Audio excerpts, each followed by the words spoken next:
গত ১৩ জুন সেই ভয়াবহ রাতের পর আর থেমে থাকেনি ইরান। ইসরায়েলের বিমান হামলার পাল্টা জবাবে শত শত ক্ষেপণাস্ত্র ও ড্রোন ছুড়েছে ইরান, যার অনেকটাই আঘাত এনেছে সরাসরি ইসরায়েলের মূল ভূখণ্ডে। এই প্রথম ইরান দাবি করছে তারা তেল আবিবের সামরিক সদর দপ্তর কিরিয়াত এবং মোসাদের গোপন কেন্দ্রেও আঘাত এনেছে। বর্তমানে হোয়াইট হাউসে বসে থাকা ট্রাম্প প্রশাসন প্রথম দিকে এই উত্তেজনার নীরব প্রহরী হয়ে থাকলেও সম্প্রতি তিনিও জানিয়েছেন ইরানের সম্ভাব্য সামরিক হামলার পরিকল্পনায় নীতিগত অনুমোদন রয়েছে তার। এই অবস্থায় প্রশ্ন উঠেছে, ইসরায়েলের বহু স্তর বিশিষ্ট আকাশ প্রতিরক্ষা ভেদ করে কিভাবে ইরানি ক্ষেপণাস্ত্র এমন সুনির্দিষ্ট হামলা চালাতে পারছে, আর কতটা কার্যকর সেই আয়রন ডোম, যেটিকে এতদিন ইসরায়েলের ঢাল মনে করা হতো।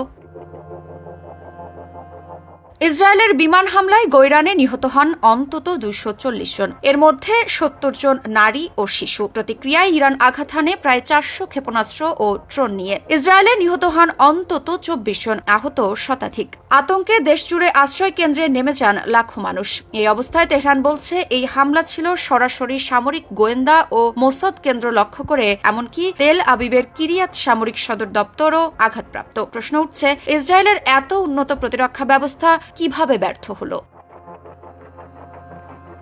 যদিও এ বিষয়ে বিশ্লেষকরা বলছেন এই প্রশ্নের উত্তর লুকিয়ে আছে ইরানের ব্যবহৃত প্রযুক্তি, যুদ্ধকৌশল আর ইসরায়েলের প্রতিরক্ষা ব্যবস্থার সীমাবদ্ধতায়। ইসরায়েলের আকাশ প্রতিরক্ষা মূল স্তম্ভ আয়রন ডোম, এটি মূলত নিচু উচ্চতায় ছোড়া রকেট আটকাতে পারে। ২০০৬ সালের হিজবুল্লাহ যুদ্ধের পর ২০১১ সালে সক্রিয় হয় এই ব্যবস্থা। সফলতা ৯০% দাবি করলেও একসাথে ছোড়া শত শত ড্রোন ও ক্ষেপণাস্ত্রের মোকাবিলা করা সম্ভব হয় না। বিশেষজ্ঞ অ্যালেক্স গ্যাটোপুলাস জানান, আয়রন ডোম শুধুমাত্র পুরো প্রতিরক্ষা ব্যবস্থার একটি স্তর। এর সঙ্গে রয়েছে বারাক ৮, ডেভিড স্লিং, থার্ড এবং অ্যারো 2 ও অ্যারো 3। প্রতিটি ব্যবস্থায় নির্দিষ্ট উচ্চতা ও পাল্লার ক্ষেপণাস্ত্র ঠেকাতে ব্যবহৃত হয়। এর কাজের পদ্ধতি খুব স্পষ্ট।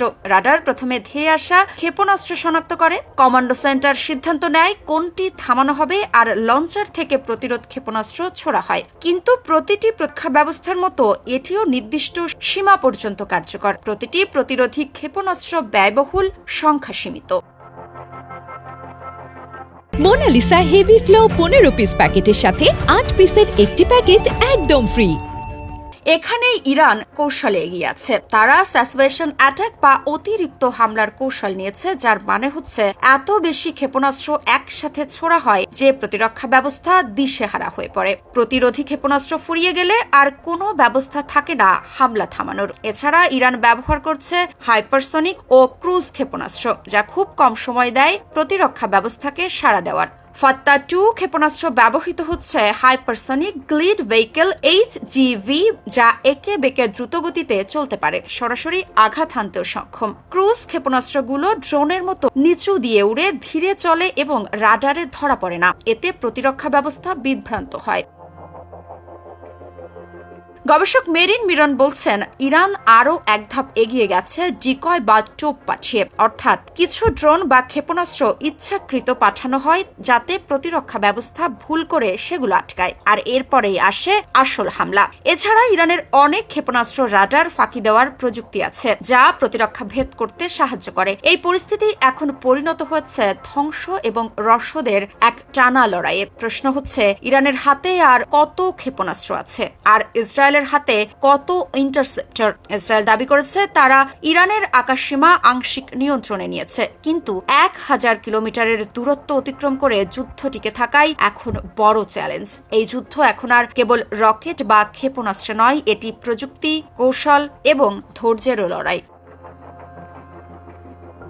ইসরায়েলের আকাশ প্রতিরক্ষা ভেদ করে ইরান যেভাবে পাল্টা আঘাত হানছে, তাতে মধ্যপ্রাচ্যের নিরাপত্তা হিসাব এখন পাল্টে যাচ্ছে দ্রুত। পরবর্তী পদক্ষেপ কি হবে, বিশ্ববাসী তাকিয়ে আছে ওয়াশিংটনের দিকে, কারণ প্রেসিডেন্ট ট্রাম্পের পরবর্তী পদক্ষেপই হয়তো নির্ধারণ করবে এই সংঘাত কোন দিকে মোড় নেবে। মৃত্তিকা সিনহা বিশ্বাস, নিউজ 24।